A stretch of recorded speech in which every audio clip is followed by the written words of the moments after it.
Mom भाग 3। Driver ने गाड़ी आगे बढ़ा दी। आदर्शनी ने आपती को देखा जो कि विंडो से बाहर देख रही थी। आदर्शनी की आंखों में फिर से नमी आ गई। क्यों क्यों होता है ये सब भगवान, क्यों करते हो आप ये सब? क्यों लेते हो हम औरतों का इतना इम्तिहान? आपको जितने दर्द देने थे मुझे दे देते, मैंने कभी शिकायत नहीं की, न कभी शिकायत करती। पर मेरी बच्ची के साथ ऐसा क्यों हुआ? नासमझ है वह, उसे समझ नहीं है, सही गलत नहीं पता है, दुनियादारी नहीं पता है। कैसे संभालेगी वह एक बच्चे को, जबकि वह भी खुद एक बच्चे जैसी है। आज तक खुद अपनी मॉम का पल्लू पकड़कर घूमती है, कैसे बनेगी वह एक बच्चे की मॉम? आदर्शनी ने खुद से ही कहा कि तभी आपती ने उसकी गोद में सर रख लिया और सीट पर सिकुड़कर लेट गई। आदर्शनी ने उसके सिर पर हाथ रख सहलाया तो आपती ने उसकी तरफ देखा और फिर उसी के साथ अपना एक अंगूठा मुंह में रख लिया और आंखें बंद कर ली। आदर्शनी की आंखों में रुके आंसू गालों पर बिखर गए और उसने हौले हौले से आपती के सर को थपकना शुरू कर दिया। उसका अंगूठा चूसना सिग्नल था कि अब उसको नींद आ रही है। वह आज भी सोते समय अपना अंगूठा शक करती थी। मुझे नहीं पता कि मैं क्या करूंगी, कैसे करूंगी, पर इतना जानती हूँ कि अब तक इस दुनिया से लड़ी हूँ अपनी बच्ची के लिए, तो इस समय भी उसे अकेला नहीं छोड़ सकती। जवाब तो देना ही होगा उसको भी जिसने ये सब किया है, और इस दुनिया को भी। मैं मॉम हूँ आपती की, इतनी आसानी से हार नहीं मानूंगी। मैंने उसकी रक्षा करने का, उसका साथ देने का खुद से ही वादा किया था और यह वादा मैं हर हाल में निभाऊंगी। आदर्शनी खुद से बोली और सीट से सिर टिका आंखें बंद कर ली।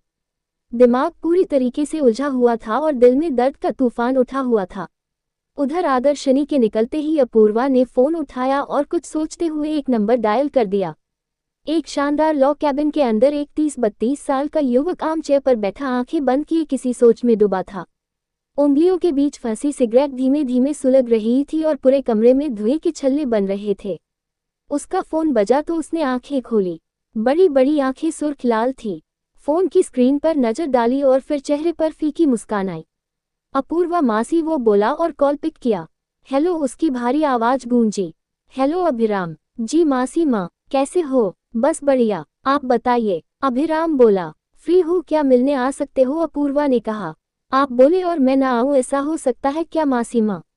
मॉम और डैड के जाने के बाद हमेशा आपको अपनी माँ ही माना है। आप बस आदेश कीजिए, बंदा हाजिर हो जाएगा। अभिराम बोला। वकील बन गए हो तो बातों से घुमाना खूब अच्छे से आता है। बाकी आदेश नहीं है, रिक्वेस्ट है। आ जाओ, तुमसे कुछ जरूरी बात करनी है। अपूर्वा भारी आवाज में बोली। आप घर कितने बजे तक पहुंचोगी? मैं उसी टाइम पर घर पहुंच जाऊंगा। अभिराम बोला। रात को 9 बजे तक घर पहुंच जाऊंगी। आ जाना तुम किसी भी टाइम पर। घर में मेड है, घर खुला हुआ है, तुम्हारा ही घर है, इसलिए सोचने की जरूरत नहीं है। अपूर्वा ने कहा। ठीक है मासी माँ, मैं पहुंच जाऊंगा। अभिराम बोला और कॉल करने को हुआ कि अचानक से फिर से बोल पड़ा। वैसे किस बारे में करनी है? अपूर्वा ने गहरी सांस ली और होठों पर मुस्कुराहट आ गई। मैं भी वही सोच रही थी कि आखिर इस शहर के टॉप मोस्ट वकील का दिमाग क्यों नहीं ठनका कि उसकी मासी माँ ने उसे बुलाया क्यों है। अपूर्वा बोली तो अभिराम मुस्कुरा उठा। क्योंकि जानता हूँ मैं, आप इस तरीके से एजेंट तो कभी नहीं बुलाती। और जब से मैंने आपका घर छोड़कर फ्लैट में रहना शुरू किया है, आप मुझसे नाराज भी हो गई है। अभिराम ने कहा। तो नाराज नहीं होंगी तो क्या खुश रहूंगी? तुम्हें मैंने अपने बेटे की तरह पाला है। दीदी जीजा जी की डेथ के बाद तुम मेरी जिम्मेदारी रहे। कभी भी यह सोचकर तुम्हारा पालन पोषण नहीं किया कि तुम मेरी बहन के बेटे हो। बिल्कुल वही स्नेह दिया जो मैं अपनी औलाद को देती, और तुमने एक छोटी सी बात पर नाराज होकर घर छोड़ने का फैसला कर लिया। अपूर्वा ने शिकायत की। छोड़िए ना पुरानी बातें मासी माँ, आप मेरी माँ हो और हमेशा रहोगी, और कोई भी सच इस बात को नहीं बदल सकता। और जब भी मेरी माँ मुझे बुलाएगी, मुझे अपने पास पाएगी। अभिराम बोला। ठीक है, तो फिर आज रात आ जाओ, तुम्हारे पसंद का डिनर बनवाऊंगी और तुमसे कुछ जरूरी बात भी करनी है। वही तो पूछा था मैंने, किस बारे में बात करनी है? आपती के बारे में। अपूर्वा ने जैसे ही कहा, अभिराम की पकड़ फोन के ऊपर कस गई। आपती अभिराम के मुंह से निकला। यहाँ आ जाओ, तब बात करती हूँ। बाकी सिर्फ इतना समझ लो कि कभी जिस इंसान से दूर रहने के लिए कहा था तुमसे, जिसके बारे में बात न करने की कसम ली थी तुमसे, आज फिर से उसी के बारे में बात करनी है। अपूर्वा ने कहा और कॉल कट कर दिया। अभिराम की हथेली फोन पर और भी कस गई और जलती हुई सिगरेट ने जब उंगलियों को जलाया तो उसको जैसे होश आया।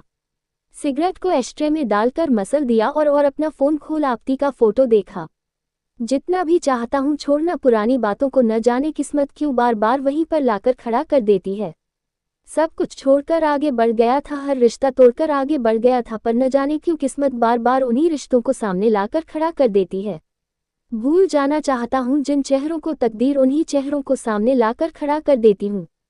ये जिंदगी है कि मानती नहीं, हर पल नया इम्तिहान लेती है। अभिराम खुद से ही बोला और फिर गहरी सांस ले वॉशरूम में चला गया। घड़ी की तरफ देखा तो अभी सिर्फ दोपहर के 3 बजे थे। रात होने में अभी काफी वक्त था, पर अभिराम का दिल बेचैन हो गया था अपूर्वा से मिलने के लिए और यह जानने के लिए कि उन्हें आपती के बारे में अभिराम से क्या बात करनी है। बाकी की कहानी के लिए सुनते रहिए मॉम। डॉक्टर शैलजा श्रीवास्तव की लिखी भावपूर्ण रचना।